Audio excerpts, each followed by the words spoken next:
I'm sitting in the head teacher's office. My 6-year-old son, Jackson, just got expelled. Jackson has caused another child to require hospital treatment. We have no other choice than to exclude him permanently. I argue it was an accident, but she doesn't listen. I grab my son's hand and storm out of the school. So you are just giving up on him? In the car, his small voice breaks my heart. I force a smile, telling him everything will be okay. I'm sorry, Mummy. But it's a lie. We get home, and my husband Greg's car is in the driveway. He's always been harsh with Jackson. Just then, my phone buzzes with a text. The scout leader. Jackson is banned from the group because of the incident. The whole town is turning on my little boy. Greg comes downstairs, already dressed to leave. He doesn't even look at me. They excluded Jackson. I already know, and I'm not surprised. I told you he would turn out just as bad as his father. He slams the front door, leaving me completely alone. Later, I find his work phone in the laundry basket. The screen lights up with notifications. They're all from a woman named Leanne. My world shatters. My husband is having an affair. Have you told her yet? Thanks for today. I love you so much. Shaking, I call the only person I can trust, my sister, Poppy. She's right. There is nothing left for me here. We're leaving. Paige, you need to get out of that town. Pack up your stuff and have a fresh start. The next morning, I find my husband Greg in the dining room. He just scoffs. I know what you've been doing. Oh, and what is it you think I've been doing? I drop his phone on the table. The screen lights up with texts from his mistress, Leanne. Tonight, after she's asleep, one message reads, "He was making another woman feel alive while I was dying here. Do you love her?" He doesn't answer. He just makes excuses. He dares to blame me. To blame my past for his affair. She doesn't mean anything. You've been gone since the moment I met you, always waiting for your precious rider to return. I hear my son Jackson call for me from upstairs. That's all I need to hear. I want a divorce. I go upstairs and pack 2 bags for me and Jackson. Greg doesn't say a word to stop us. He doesn't even apologize. In the car, Jackson clutches his stuffed wolf, his eyes filled with worry. Where are we going? We are going on an adventure. It's just us now. While he eats pancakes at a cafe, I arrange our new life. A new house, a new school, a new town, far from here. But before we leave for good, I make one last stop. I park outside an old, abandoned house with an overgrown garden. Who lives here, Mummy? This is where your daddy lived. Before he went missing, this was Ryder's house. The ghost Greg accused me of holding onto. I get out and walk to the door, holding a single black rose. I place it on the doorstep, a final goodbye. What does the black one mean? It means the end of something, but it also means strength and hope. I am closing the chapter on my past and leaving all the ghosts behind. But as we drive toward our new life, I know that starting over in a strange town will bring its own dangers. I finally arrive in Cinderwood. This is a new start for me and my son, Jax. My sister Poppy waits for us at the new house. She pulls him into a tight hug as I start unloading our bags. Auntie Pops. Later, I stand in my new bedroom, looking out the window. The view is nothing but a dense, dark forest. You're going to be okay, Paige. You were far too good for Grumpy Greg anyway. Poppy comes to stand beside me. She tries to cheer me up. Plus, the men around here are so hot. I just shake my head. Poppy's smile fades. I'm done with men. From now on, it's just me and Jackson. You can't give up yet. Ryder wasn't a frog. I look away at the mention of his name. No, he was a damn ghost. As she speaks, a flicker of movement in the woods catches my eye. Something large and fast darts between the trees. I tell myself it's just a deer. That night, after everyone has left, I fall asleep reading. A sudden noise jolts me awake. It sounds like a howl of pure pain coming from the forest. I check on my son, who is sleeping peacefully. But then the hairs on the back of my neck stand up. I have the chilling feeling that I'm being watched. I rush to the window, but see only darkness. I lock all the doors and crawl into bed. That night, I dream of wolves running through the trees just outside my house. My son Jackson is at the park, determined to conquer the monkey bars. He swings for the 3rd rung, but loses his grip, falling right into my arms. He tries again and slips immediately. As I kneel to comfort him, a deep voice rumbles from behind us. I hate this stupid thing. He collapses onto the ground, his fists pounding the rubber floor in a full-blown tantrum. Calm it, pup. Instantly, my son goes still. I turn, and my heart stops. It's Ryder, the father of my child. I'm staring into a pair of stunning blue eyes that have haunted my dreams for years. But his eyes widen when he sees me, and he quickly shakes his head as if to clear it. Sorry, you must be new in town. I'm Callan. Callan? I must have misheard him. He extends a hand, and I notice the birthmark Ryder always had is gone. Before I can speak, my son Jackson grabs the man's hand. Then Jax wraps his arms around this total stranger in a tight hug. My son never warms up to strangers, especially men. I realize this man can't be Ryder, but he could be his twin. Callan offers to walk us to the school where he works. He nods toward the wedding ring I forgot I was still wearing. I quickly slip it off and stuff it in my pocket. On the way, Jackson tells him something that breaks my heart. Oh, no, it's just me and Jax now. I haven't met my dad yet, but I think he'll come back for me when he can. Callan gives me a gentle, apologetic look, but thankfully asks no more questions. At the school, we meet the head teacher, and to my complete shock, my son runs up and hugs her too. First, a man who looks exactly like his father, and now this woman. What is happening to my son in this town? I can't get my mind off the goddess I just met on the way to training. She's perfect. She's also human. But that's not the biggest problem. Her 10-year-old son is a wolf shifter, and she has no idea. An unguided pup is a ticking time bomb that could expose our entire kind. I immediately mind-link my twin brother Ryder and our betas. We need to meet. Urgently. They're waiting on the porch of our cabin when I arrive. I cut straight to the chase. So, what is so urgent that you had to pull us from work? There's a new woman in town. She has a kid, and he's one of us.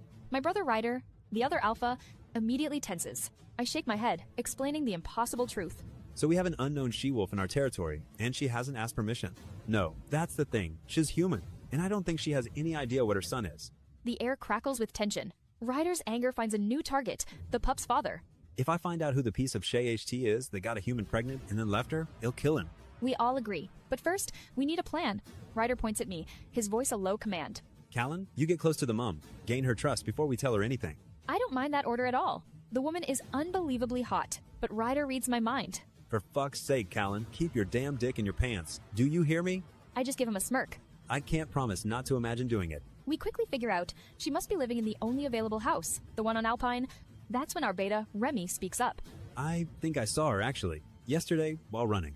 He tells us he saw two women through the window, and that changes everything. I'm on hold with the internet company when a knock echoes through the house. I open the door and my heart seizes. It's him, the man with Ryder's face. Hey, sorry to call unannounced, but I was passing. He holds up a soccer ball.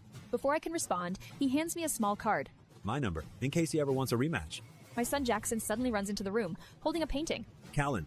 He rushes forward, trips on an unfastened shoelace, and slams into the wall. His painting is destroyed, and a smear of blue, red, and yellow paint now covers the immaculate wall. Shit. My landlord is coming to inspect the house tomorrow. I'm sorry, Mummy. Here, let me help. It was my fault for turning up. Just then, an agent from the internet company finally answers my call. I have no choice but to hand Callan the cloth and let him inside. Later, I watch through the window as they kick the ball around the garden. Jackson looks happier than I've seen him in a long time. When he begs Callan to stay for dinner, I can't say no. After we eat, I send Jackson upstairs to get ready for bed. This is my chance. You are good with kids. Do you have a lot of family here in town? Not really. I grew up in foster care, and only recently found out I have a brother. The air leaves my lungs. An older brother. Or younger. I'm not actually sure. We are twins. The world tilts on its axis. My hands tremble as I grip the kitchen counter. And he lives here in town. Yes, just on the outskirts. I was right. Ryder is alive and he's here. I walk home, replaying the entire evening in my head. Everything was going perfectly with Paige. But the moment I mentioned my family, she went pale as a ghost. She gripped the countertop and practically pushed me out the door. I mind-link my beta, Remy, needing an answer. She about kicked me out for no reason. Oh, did poor Callan get his little feelings hurt? His taunt hits a nerve. Come here and say that to my face. I rip off my shirt and shift into my wolf. The hunt is on. I chase his dark form through the forest, my paws pounding the earth. As fast, but am faster. I leap, tackling him to the ground in a tangle of fur and limbs. We both shift back to human, breathless on the forest floor. I straddle him, flushed with adrenaline. I need a distraction from Paige, from the confusion. So I kiss him, fast and rough. Remy and I have simple rules. No one knows, no affection, and we don't fall in love. Later, as we walk to a stream to wash up, he asks again. So, what happened with the hot chick? I tell him how she changed the second I mentioned my twin brother. Maybe knowing you are a twin puts her off. His words trigger something, and I stop dead in my tracks. A terrible idea begins to form. How long ago was it that Ron found Ryder? Exactly. Remy tells me it was 6 years ago. The timeline, her son's age, her panicked reaction, it all snaps painfully into place. I think Ryder might be the kid's father. But if that's true, since we're identical, why didn't she recognize me? All these years, I thought the father of my child was dead, but Ryder Madden is alive. And he never came back for us. Rage boils inside me. I have to lie to our son Jackson about why Ryder's brother suddenly left. He had to go. There was a leak at his house. That night, my own brain betrays me. I dream Ryder is holding me, making excuses. I was in witness protection. I couldn't contact you. It would have put you in danger. I wake up even more furious. The next morning, our new landlord, Paul, comes to sign the paperwork. He's a kind old man, and Jackson proudly gives him cookies. But as Paul leaves, his friendly demeanor vanishes. Hello, Lord, we made you cookies. Keep out of the woods at night. My wife was sure wild wolves inhabited them. He tells me to keep my boys safe. Another danger I don't have time for. I drop Jackson at school. The waiting is over. I have 3 hours to find Ryder and demand the truth. I won't tell him about Jackson, not yet. First, he has to answer for what he did. I pull out my phone and dial the number his brother gave me. I wake up in agony. A shooting pain travels up my spine, and I crawl out of the tent, leaving Paige asleep inside. Outside, my senses explode. I can smell every pine needle, hear every drop of rain. Then my whole body seizes. My skin feels too tight, my muscles twitching under my skin. I watch in horror as my hands change. The bones shift and snap into shapes they shouldn't be. My nails stretch into black, curved claws. I try to scream, but only a guttural growl comes out. My jaw cracks with an agonizing snap. Patches of thick, coarse fur erupt from my arms. My legs bend at impossible angles until my feet are paws digging into the earth. I raise my new snout to the moon and howl. Then I wake up, covered in sweat.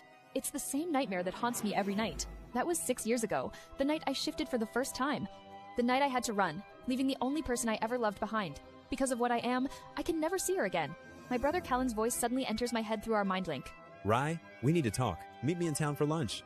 A few hours later, we're walking downtown, but he's acting shifty. He keeps looking over his shoulder. Okay, just tell me what is going on. Callan just pulls out his phone with a grin. I look at the screen and my heart seizes. The name on the screen is Paige. Without thinking, I snatch the phone and crush it into mangled metal. Suddenly, the wind shifts, carrying a sweet, intoxicating scent. My wolf grumbles one word in my head. Mine. Ryder. I look up and see her, more beautiful than I remember. The girl of my dreams, standing right in front of me. My mate. I see a man on the street. Even from behind, I know it's him. Ryder. It's been 6 years since he abandoned me. I whisper his name, and he turns. The moment he sees me, he collapses to his knees. He clutches his chest, gasping for air. His identical twin brother, Callan, rushes to his side. Breathe through it, Rye. You've got this. Ryder looks at me, his eyes wide with disbelief and pain. Paige. Then he chokes out a single, impossible word. Mate. Callan and 2 more men drag a struggling Ryder away. I've had enough of this madness. Keep away from me and my son. We don't need people like you in our lives. I storm home, ready to run again. I throw our things in a bag to get my son Jackson far away from here. But when I open my front door, Callan is blocking my path. I'm sorry, but I can't let you do that. He begs me for a chance to explain. You have 1 hour. He leads me into the woods behind my house. We are wolf shifters, or werewolves, whatever you prefer to call us. I think he's insane and turn to leave. But a massive wolf blocks my path. It's beautiful, but absolutely terrifying. Take it slow. Rye, you're scaring her. Rye? As in, Ryder. The wolf's bones crack and pop as it shrinks. In its place stands a naked Ryder. My world goes black. An urgent message blasts through my mind. Our alpha, Ryder, is losing control. I need you guys now. Ryder is about to shift in the middle of town. My brother Remy and I are already running before he finishes the sentence. He's had a bit of a shock, plus he's found his mate. I see Remy's steps falter beside me. We break through the tree line and see them. Is she your mate too? Pretty sure. Ryder's face is already sprouting fur, his eyes glowing with his wolf. A beautiful human woman stands nearby, completely unaware. Get him out of here, quick. We grab our alpha and drag him back towards the woods. We barely make it into the trees before Ryder collapses, his bones snapping and popping as he transforms into a massive wolf. Remy and I shift to match him, our own fur, covering our skin in a flash. Callan's voice returns to my mind, full of panic. My head spins. Our alpha has a child with this human.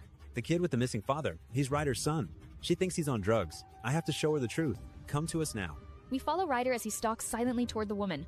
She turns and her mouth drops open, staring at the giant wolf in front of her. Right before her eyes, Ryder shifts back into his naked human form. The shock is too much. She goes limp and passes out cold in Callan's arms. Callan has to get their son from school, so I step forward. The moment Callan hands her to me, my world stops. I'll carry the girl. Her sweet scent floods my senses, and my wolf screams a single word in my head. Mate. She doesn't just belong to my alpha and his brother. She belongs to me, and I am never letting her go.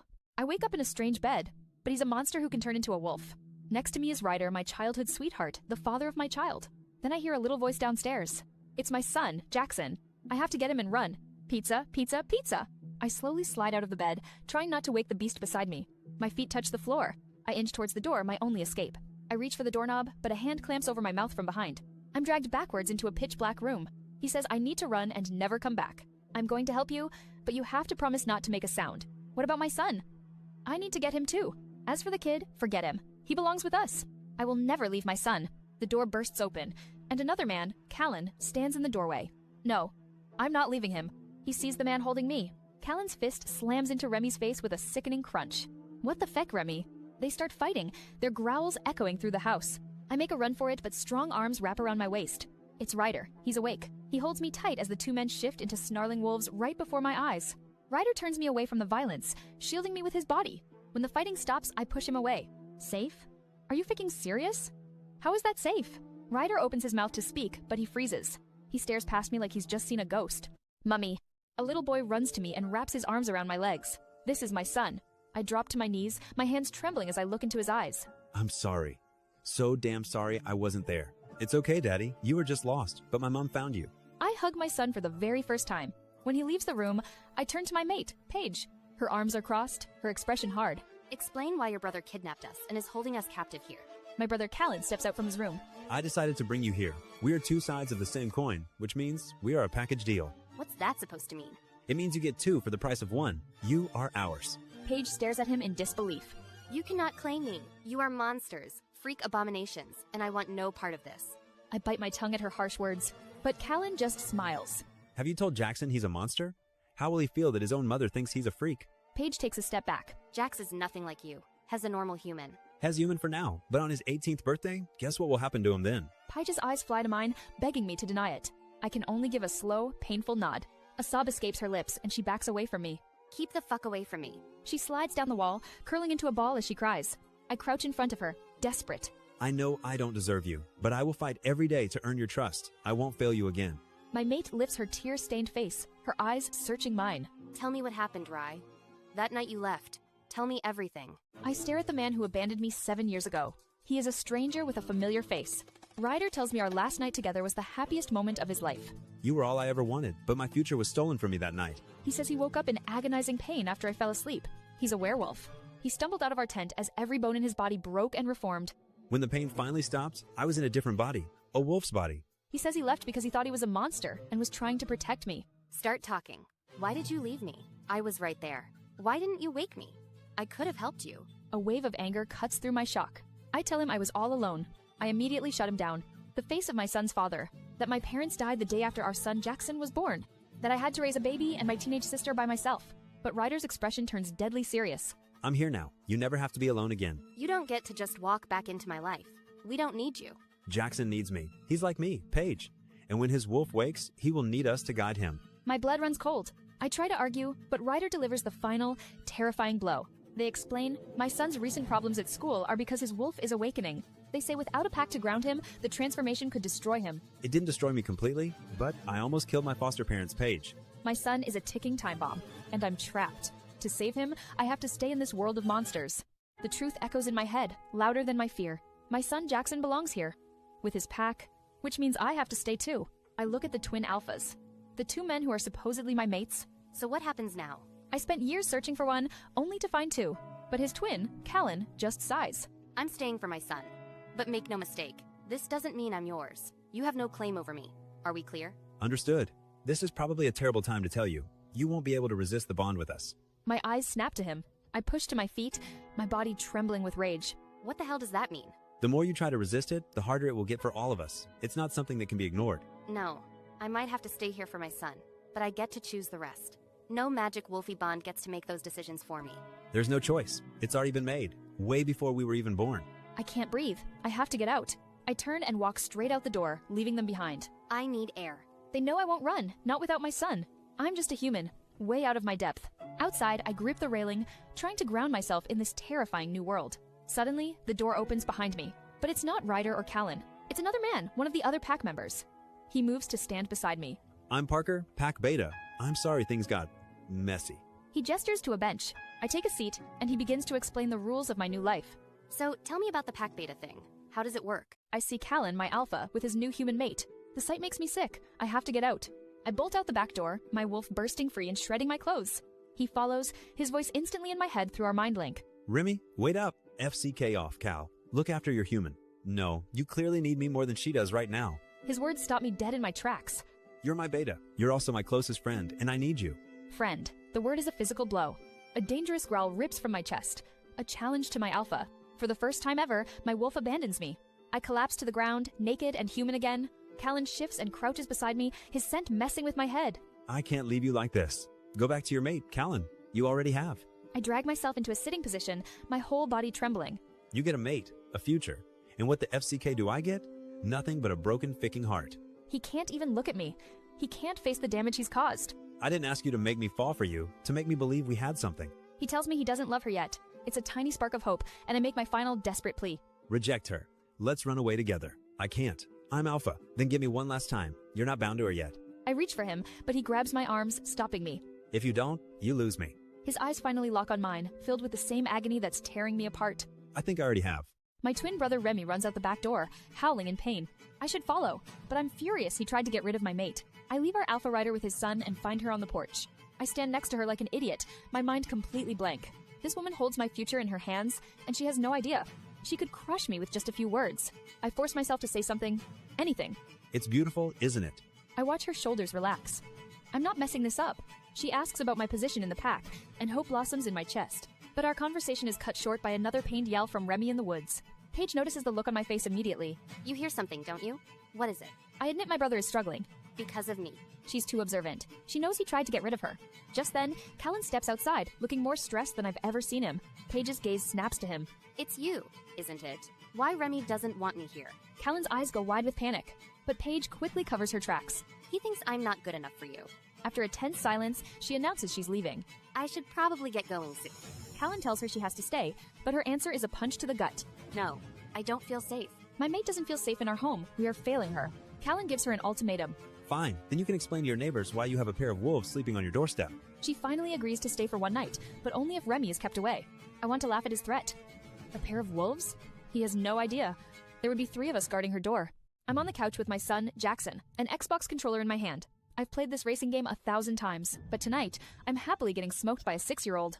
I would lose every race for the rest of my life just to hear the joy in his voice. He is perfect, with my looks and his mother's smile. But then he says something that shatters the moment. I miss Greg. He's my stepdad. Stepdad.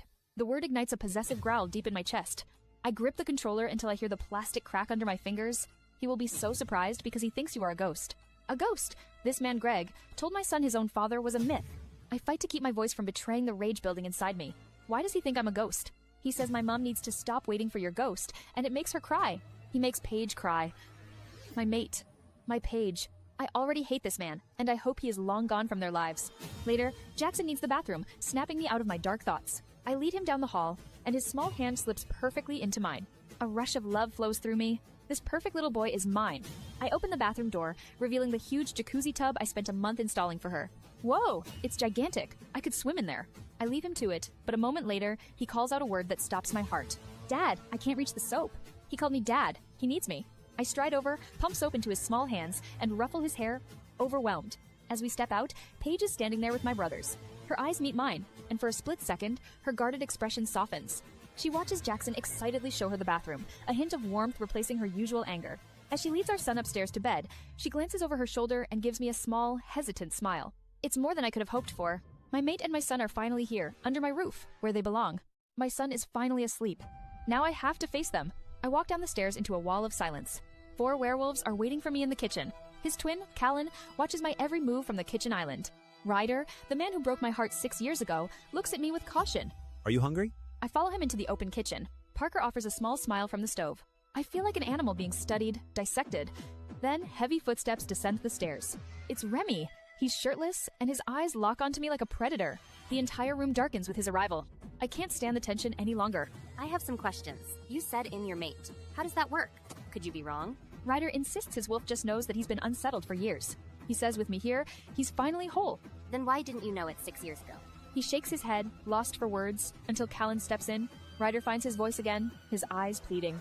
It's not always instant. Sometimes it takes time for us to realize. The moment I saw you again, it hit me like a truck. He says every instinct he has is wired to protect me, to need me. As Parker slides a bowl of pasta in front of me, Remy snorts from across the room. Has not poisoned it. I ignore him, but the silence as we eat is suffocating. Suddenly, Ryder puts his fork down, his eyes locked on mine. I know you're my mate, Paige. A future without you feels empty. His voice cracks, and for the first time in 6 years, he looks like my Ryder again. Whether you choose me or not, you are it for me. His words threaten to melt me, and I realize that even after all this time, he still holds my broken heart. Ryder stares at me from across the wide kitchen island, his intense confession hanging heavy and unspoken in the air. Just don't run. Don't shut me, us, out. He isn't asking me to trust the confusing mate bond that pulls at him, he's just asking me to stay. I look up from my half-eaten bowl and see past the hardened man who abandoned me to the teenage boy who once made me his entire world. Okay, I won't run. A huge weight seems to lift from his shoulders as he reaches across the table, covering my hand with his. His touch is so warm and familiar, I have to fight the sudden overwhelming urge to get up and kiss him. I've suddenly lost my appetite. His ceramic bowl clatters loudly onto the granite counter, shattering the fragile moment between us. Whatever. Try not to screw each other in the hallway. A door slams hard upstairs, and I flinch, sending a silent prayer that he didn't wake my son. The other brothers offer quick, apologetic smiles for his behavior before they also head up for the night. Soon, the huge house is completely silent, leaving just Ryder and me alone in the dim kitchen. He'll walk you to your room. I don't argue. Following him up the grand staircase with his body so close I can feel the furnace-like heat rolling off him. At my door, I pause with my hand on the cool metal handle, unable to go in just yet. Don't hurt him, Ride. He has lost enough already. Ryder steps into my space, his thumb skimming gently over my cheek as my breath hitches in my throat. I want to kiss you. I've missed you so much. Every instinct screams at me to pull away and protect my heart, but instead, I lean in first. Our lips meet in a kiss that is tentative and far too familiar, like a half-forgotten song that feels like coming home. He pulls back to leave, his forehead resting against mine for a long moment, but I grab his arm to stop him. Wait, I want you to see something. I gently push the heavy wooden door open, revealing the angelic face of our sleeping son, Jackson, bathed in soft light. I hear Ryder's breath catch sharply in his throat, a look of pure, unadulterated awe on his face. He's perfect. He turns to me, his eyes full of 7 years of regret and a desperate, shining hope. Will you tell me? Everything I missed. My son needs his father in his life, and I know in this moment that I have to give him this. Yes, it'll tell you everything. I'm supposed to be washing dishes in the kitchen, but my werewolf hearing is focused entirely upstairs. My brother Ryder is with Paige, our shared mate, and they're whispering so they don't wake her son. I hear him tell her he wants to kiss her, and I immediately brace myself for her certain rejection. He's an absolute idiot, moving way too fast and risking all the fragile progress we've made. But then, all the whispering stops completely. The sudden silence is deafening. I freeze with a soapy fork still in my hand, straining my ears to hear what's happening. They say each other's names, both of them breathless, and a huge, stupid grin spreads across my face. That smooth son of a gun actually managed to pull it off. But my brief moment of victory is cut short by a bitter twist of jealousy. Deep in my gut, I remind myself that I have to be patient. She needs to forgive Ryder before she can ever truly be with me. Suddenly, my other pack brother Remy's angry voice cuts into my head through our mind link. Your human is calling you. He clarifies that he means my physical phone is ringing, and Paige's name is flashing on the screen. I immediately run up the stairs. He's standing in his bedroom doorway holding my phone. I realize I must have dropped it on the floor earlier, right after I punched him for trying to throw our mate out. I'm sorry, Rem. I didn't mean to lash out. You were protecting your mate. I got the message loud and clear. I take the phone from him and answer, but the hesitant female voice on the line is not Paige's. I'm Poppy, Paige's sister. Her keys were inside the car along with her phone, and I'm so worried. I try my best to calm her down, telling her Paige and her little boy Jackson are perfectly safe with us. Of course, she doesn't believe a single word coming from a strange man's mouth. Either you put her on the phone, or I'm calling the police to report her and my nephew missing. I slam the mute button just as Ryder and Paige emerge from the bedroom to see the commotion. Now all three of my brothers, Ryder, Parker, and Remy, are standing in the hallway. I hold the phone out to Paige, quickly explaining that her sister is threatening to call the cops on us. Her eyes go completely wide with panic as she takes the phone from my hand. Pops, hey, sorry if I worried you, I'm fine. But her sister isn't buying it and gives her a final, non-negotiable demand. You have 30 minutes to get here, or I'm calling the police. I mean it. After the call ends, I watch Paige give our beta Parker a soft, trusting smile, and a shocking new possibility hits me. Could our betas be her mates too? I walk through the dark woods with Ryder and his twin brother Callan. They are the biggest, scariest predators I've ever seen. And they are my mates. You know you can't tell your sister what we are, don't you? I know. She'd think I was insane. I ask how they were separated at birth. Their answer is horrifying. Hunters. They tell me their pack was ambushed the night they were born. Their parents, the Alpha and Luna, were slaughtered. Ryder was rushed to a human hospital to save him. They thought Callan was taken or killed. And the hunters are still out there, still looking for them. The threat is still real. And for them, and for my son Jackson. I ask what happens if a mate doesn't want to be a mate. You mean if you reject us? First, we would feel the mate bond sever, which is agony.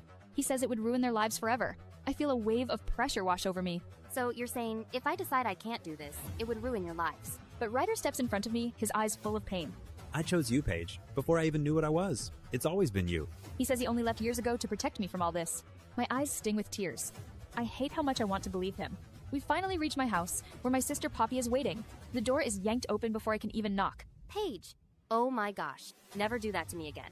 She pulls me into a hug, but then her eyes shift behind me. She sees Ryder, and her face goes pale. Then she sees Callan, his identical twin. Holy shitballs. Why are there two of you? Her shock quickly turns to pure fury, aimed directly at my old flame. Ryder Madden, you better have a damn good explanation for where you've been all these years. Paige's sister, Poppy, stares me down, her arms crossed over her chest. I try to explain. Ryder Madden, you better have a damn good explanation for where you've been the last 7 years. I tell her about the blackouts, the mood swings, how I thought I was going crazy. That's your excuse? You just left her because you were having a bad time? She was pregnant. My blood runs cold. Her eyes soften, but only for a second. She points a finger right in my face. I didn't know. I swear to you, Poppy, if I'd known about Jackson, I never would have left. You're lucky I'm too tired to punch you in the throat. But if you break her heart again, I will make you regret it. I don't care how buff you are. But after Poppy leaves, a wall goes up around Paige. She walks us back to our cabin in complete silence. The moment we step inside, she turns her back on us. She disappears up the stairs without another glance. I'm going to bed. My brother Callan and I are left standing alone, completely lost. Paige appears in the doorway. What happened? Did we do something else to upset her? I have no answers.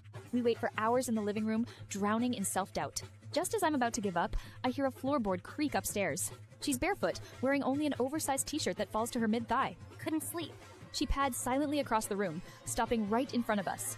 She doesn't sit on the floor with my brother. My heart hammers in my chest, waiting to see what she'll do.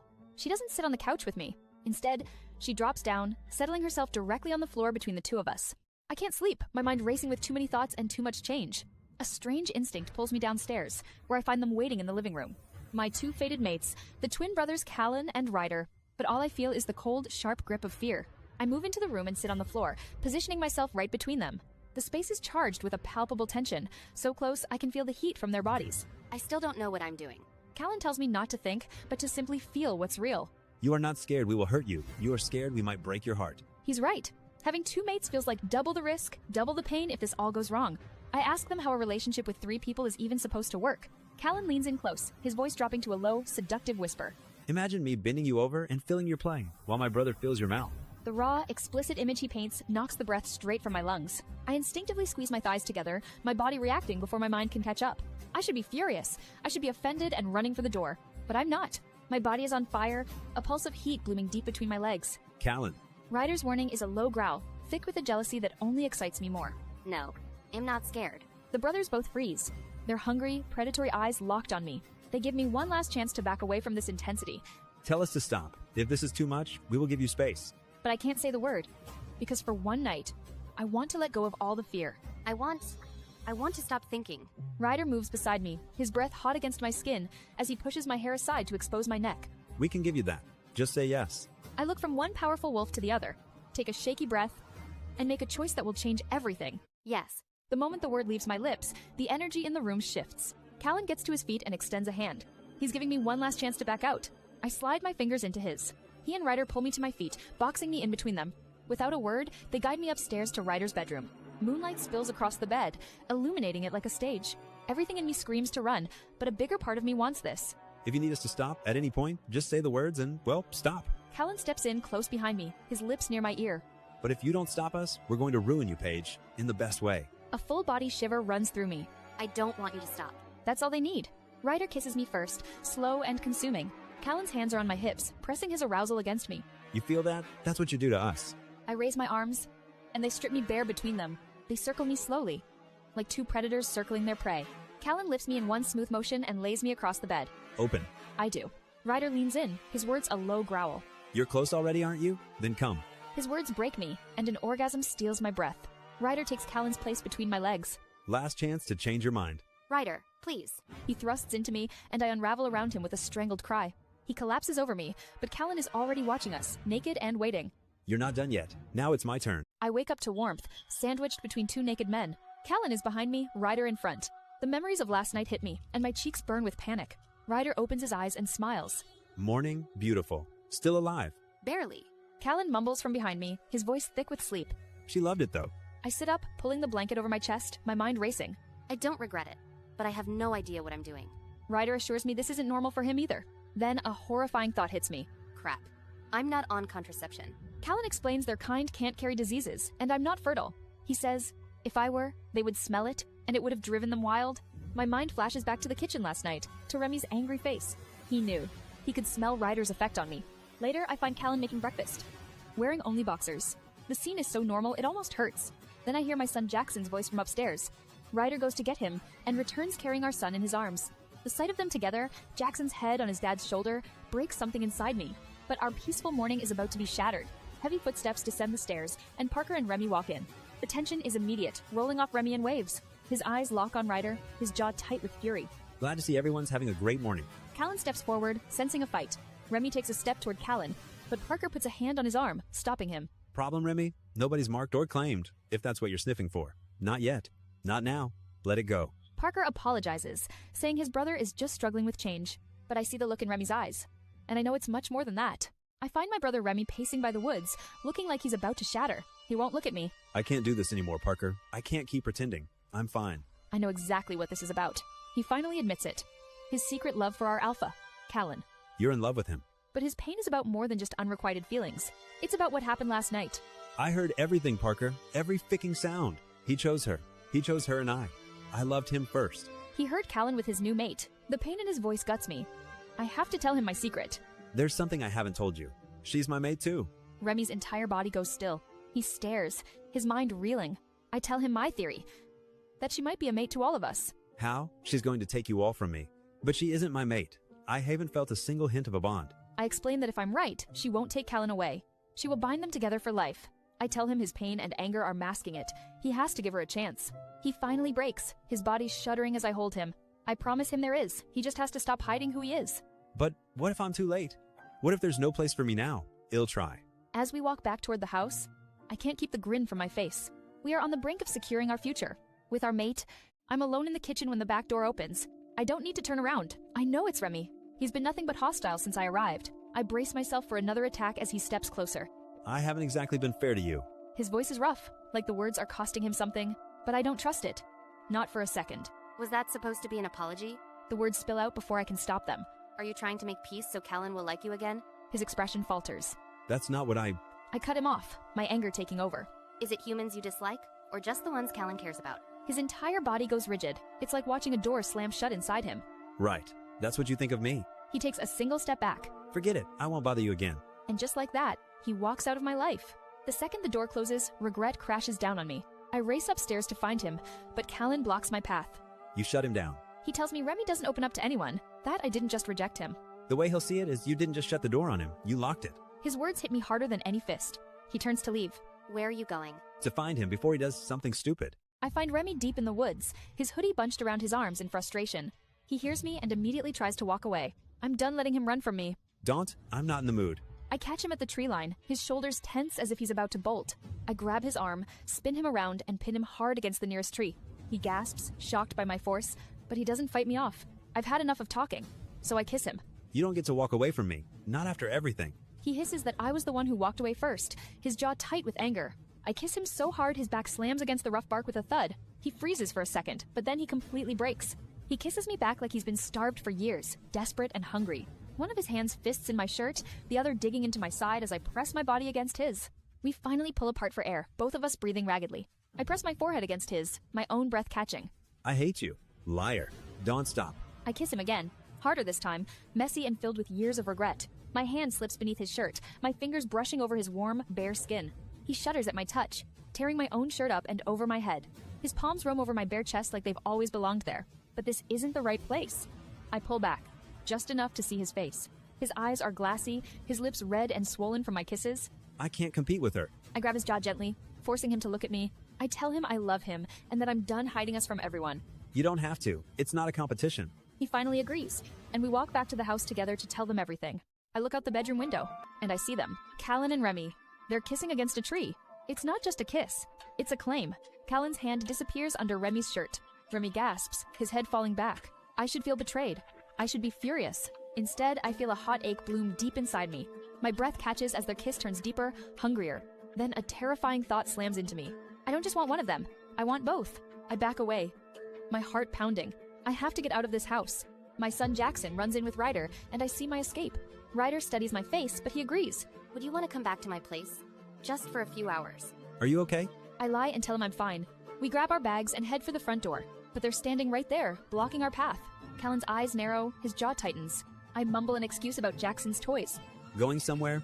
He doesn't believe me, but he steps aside. I walk past without looking back, feeling their eyes burning into me. Because that kiss is all I can see, and I desperately want to be a part of it. I can't get the image out of my head. My mate Callan kissing another man, Remy. But it didn't feel like a betrayal. It felt like an awakening. Back in my own house with my other mate Ryder, the walls feel like a cage. He knows something is wrong, but I can't tell him the truth. That I didn't want to pull them apart. A quiet whimper escapes my throat as I realize I wanted to join them. A sharp knock at the door makes my heart pound. It's Parker, another pack member.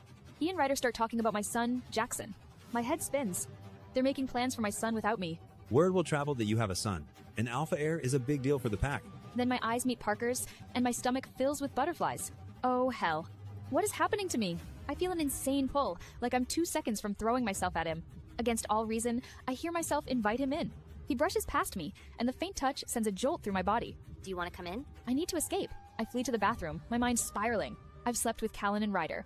I've imagined things with Remy. And now Parker sets my body on fire just by standing in my doorway. Is this the chaotic mate bond Callan warned me about? It's pulling me in so many directions at once. I force myself back out, and the words just spill out. He looks at me with a kindness that feels like a physical touch. I don't know who I'm supposed to be in all this. It's like I woke up in a life I don't recognize. You don't have to do it alone. His gentle voice is meant to be a comfort, but it only makes me want him more, making him the most dangerous man in the room. I feel like I'm breaking apart. A tear splashes onto the kitchen counter. Parker's voice is calm and solid. I think you're stronger than you know, Paige. His eyes linger on mine. He tells me he's saying these things for one reason. The one where I care. It's too much. I grip the counter like an anchor. Don't. He says he isn't doing anything, and that's the worst part. I feel this connection anyway. Soon, Parker has to leave for patrol duty. He brushes his knuckles over my arm as he goes. You're not alone in this. The door clicks shut, and Ryder is there. He suggests we take my son, Jackson, to his school together. On the walk, Ryder slips his fingers between mine. Jackson skips ahead of us, chattering happily. For a perfect moment, we look like a real family. We drop Jackson off with his friends. But as we turn to leave, a figure blocks the school gate. It's Callan. His gaze locks on our joined hands, then on my face. You got a minute? We should talk. Ryder's body goes rigid beside me. I try to shut it down. Just not here. Later, okay. Callan's jaw ticks, but he gives a stiff nod. He'll hold you to that. I'm walking through the woods, trying to clear my head. My mind is on Paige, and the conversation that could break us. Suddenly, a sharp sting hits me just below my ribs. A hot burn spreads through my body. I look down and see a green feathered dart sticking out of my side. Wolfsbane. My knees buckle and I stagger against a tree. Before I can react, a second dart thuds into my thigh. I force everything I have into the pack's mind link. It's like yelling underwater, but I feel the pack stir. Danger. North Woods. Hunters. Ambush. Callan, where are you? What happened? Shot. Not alone. They're here. A twig snaps to my left. 3 men in camo step out from the undergrowth. They carry rifles, their eyes cold behind their masks. Shifter down, alive. For now. The leader raises his weapon and shoots me point blank in the chest. The world goes black. I wake up in a clearing, my arms tied behind my back. Ice slams through my veins. They know about Jackson. The hunters are speaking in low voices, but one word cuts through the haze. We don't need the air, we need a message. He'll do just fine. Something inside me snaps. I lurch upward, pain be damned, and meet the leader's eyes. Just then, shadows flicker in the trees. You're not leaving this forest. Not alive. A howl tears through the clearing as my alpha, Ryder, crashes in like death itself. My pack is here. I let the darkness take me, knowing the hunters will die. But I'm not sure if I will. I'm standing at my mate's door, about to kiss her. But as I lean in, a sharp pain slices through my head. It's been the perfect day. The pack mind link flares open, flooded with my brother's panic. Danger. North Woods. Hunters. Ambush. I shove Paige towards her house. I promise to come back, then take off for the woods. Inside. Now. Lock the doors. The moment I hit the tree line, I'm already shifting. My bones crack and fur rips through my skin. My pack converges, crashing through the forest from all sides. We burst into a clearing to a horrifying sight. My brother Callan is on the ground, bleeding, surrounded by hunters. They're too busy deciding how to kill him to see us coming. I don't give them a chance. I slam into the first hunter, my jaws crushing his throat. My pack tears through the others in a blur of fur and claws. The fight is over in seconds. I shift back, dropping to my knees beside my brother. He's barely conscious, burning with wolfsbane poison. He forces out 2 words that turn my blood to ice. They knew. Jax. They know about my son. At the healer's cabin, my second in command, Remy, voices the unthinkable. Then either we have a mole or Paige is working. I cut him off with a furious snarl. I refuse to believe it, but the question hangs in the air. Don't you ficking dare. She is your future, Luna. The hunters know our greatest secret, which means one of our own must have betrayed us. An urgent knock hammers on my door, so hard my heart pounds in my throat. I wrench it open to find Parker standing there, dried blood crusted down one side of his face. Oh my god. Are you okay? He closes his eyes at my touch and tells me the others are safe, but his voice is low and grave. Callan's in a bad way, but alive. The wave of relief is so strong my knees almost give out, but Parker's hands land on my hips to steady me. We're getting Regina and the kids. Ryder wants you and Jackson at our place, under protection. Before he can stop me, I rush to the kitchen for a wet towel to clean his face. I gently wipe the blood from his temple, and he tells me the wound has already healed completely. Ryder said Callan had been hit with wolfsbane. Does that mean he's not healing? Parker explains that wolfsbane is a poison that stops their rapid healing, a hunter's favorite weapon. But the pack healers are working on him now, trying to drain it from his system so he can recover. He says Callan is lucky to have a twin who can donate a large amount of clean blood. Outside, 3 big, powerful wolves in human skin are waiting for us in the dark. The one with a long scar across his jaw introduces himself as Ronnie, the man who saved Ryder and Callan. It's a pleasure to meet you. Well, keep you safe. The other two give me nods that feel more like bows, then they move into a tight formation around us. As we walk toward the school, Parker explains they are checking the perimeter for any strange hunter scents. He suddenly gets a message I can't hear, his eyes glancing toward the woods. Mind link. Pack members can talk to each other telepathically. Just then, the school doors open and my son Jackson spots me, breaking free from the group. Mummy. I crouch just in time to catch him in my arms, holding him tight and breathing in his familiar scent. To keep the children calm, Ronnie tells Jackson this is a secret training mission for the Pack's soldiers, the Enforcers. My son takes his role very seriously, saluting Ronnie like a real soldier before we move out. The walk to Ryder's cabin feels longer than it should, with every snapped twig making my pulse jump. Then, through the trees, I finally see him. Ryder is standing on the porch, shirtless and streaked with dirt and blood. He crosses the distance in 3 quick strides, pulling both me and Jackson into a tight, trembling hug. Hez alive. That's what matters. He won't say anything more, but the desperate look in his eyes tells me the truth. Callan is barely hanging on. My lover, Callan, hasn't opened his eyes in 5 hours. He was ambushed by hunters, bound, and shot full of wolfsbane poison. I sit by his bed, covered in dried blood that might be his. I can't stop asking myself one question. How did the hunters find him in our protected territory? My mind keeps circling back to the one thing that's changed. The arrival of a human woman. Paige. Suddenly, Callan groans, his eyes fighting to open. I lean in close, my heart pounding in my chest. I wait for him to say my name, but he doesn't. Paige? Is Paige okay? Jackson? Are they safe? The words hit me like a physical blow. He was poisoned and broken, and his only thought is of her, not me. The man who loves him. His brother Ryder walks in, and Callan's focus shifts entirely to him. It's like I'm not even in the room. I walk out, the bitterness choking me. The others might be blinded by their bonds to her, but I'm not. This woman brought this danger to our door. I need answers, and I'm going to get them from her. I find her cabin and throw the door open. My twin brother Parker is there with her. I lock eyes with Paige, ready to unleash my fury. But then it hits me. A lightning bolt straight to my soul. My knees give out, and I crash to the floor. My wolf howls a single, undeniable word inside my head. Mine. She's mine. You were right. She's my mate. The woman I came here to confront just brought me to my knees. I stand frozen as Remy drops to his knees, his voice raw and broken. The words echo in my head. She's mine. I already have 2 mates. I can't handle a third. Parker steps between us, trying to de-escalate. No, this isn't happening. I didn't want it. Callan almost died today. But then Parker turns to me, his expression shifting. He's been carrying a heavy secret. I've known Paige since I saw you in the woods. He felt the mate bond the moment we met. He kept it from me to give me time. The floor drops out from under me. Parker is my mate too. 2 more mates? I feel like I'm being torn apart. I can't do this. I can't be this person you all think I am. Just then, the door opens. It's Ryder. He looks exhausted after giving his blood to save his brother. Heth's stable. He's healing. I run into his arms, burying my face in his chest. He holds me, and for a second, the chaos fades. You okay? I look him in the eye and lie. I lead him to our bedroom, leaving the others behind. Yeah. I don't tell him his twin brother is my mate. I don't tell him Remy is too. He falls asleep instantly, but I lie awake in the dark. I can feel the pull to all 4 of them. My heart is being pulled in 4 different directions, and I know this is just the beginning. The next morning, I find Parker in the kitchen. The tension from the revelation of our mate bond is suffocating. But it's real, isn't it? All of it. He just nods once. The truth crashes down on me. I don't know how to be someone's mate, let alone 4 people's. I'm just trying to be a good mom. I expect pressure, but Parker is gentle. You don't have to do anything. Let us do all the work. We go out to the porch for some air. He drapes his hoodie over my bare legs, always so thoughtful. He watches me, and the air between us becomes magnetic. He leans in, his gaze dropping to my mouth. My heart slams against my ribs. He's giving me the choice. I want to kiss you, but I won't. Not unless you ask me to. I'm about to tell him yes, to close the distance between us. But his eyes suddenly flick back towards the house. He pulls away. The spell is broken. Jax is awake. My son Jackson runs into my arms, my anchor in this chaos. Back in the kitchen, Parker is already making breakfast for him. The heat from our almost kiss still hangs in the air, but he didn't take it. He didn't push. He respects me, and in that moment, I know he's the only one I can trust with the truth. I take a deep breath. Parker, later. Can you explain how a mate bond is completed, and how it will affect me? He freezes, his eyes wide with shock. Of course. Ryder appears in the doorway, his hair still damp from a shower. My heart stutters in my chest. He nods. If you're up for it, I can take you to see Callan. His expression is a mix of jealousy and regret. Now? Parker agrees to stay behind with my son, Jackson. As I follow Ryder out, I catch Parker watching us. We walk down a dirt track, the silence between us heavy with unspoken words. The pack will look. They'll assess you, but I promise they won't hurt you.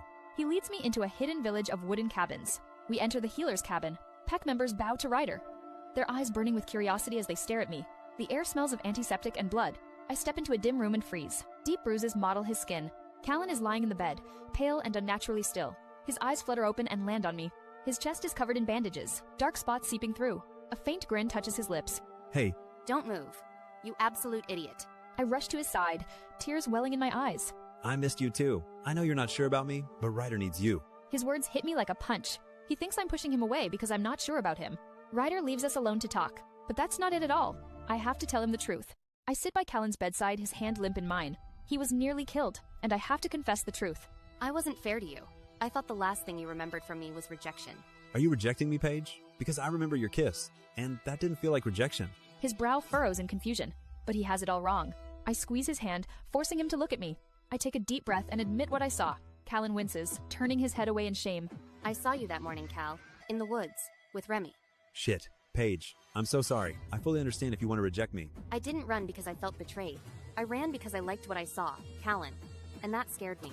His eyes go wide with shock before he promises they'll make me happy, then drifts into an exhausted sleep. I slip out of the room to find the bathroom, but I'm stopped by a healer named Nina. Her cold eyes rake over my human clothes with disdain. Her message is clear. I don't belong. You're a long way from the human world. You should be careful wandering around. The last thing we need is someone else getting in the way. I return to Callan's room, my chest tight with unshed tears. As I sink back into the chair, the door opens. It's Ryder, Callan's twin, and the father of my son. He offers to take me home for a while so I can work. You sure? Don, you have things to do today. Ryder's hand settles firmly on my shoulder, his gaze intense. His words hit me like a tidal wave. Don't say it like that. Hez my son, Paige. Being there for him is not a chore. It's an honor. After years of raising our son alone, I finally have someone who wants to stand with me.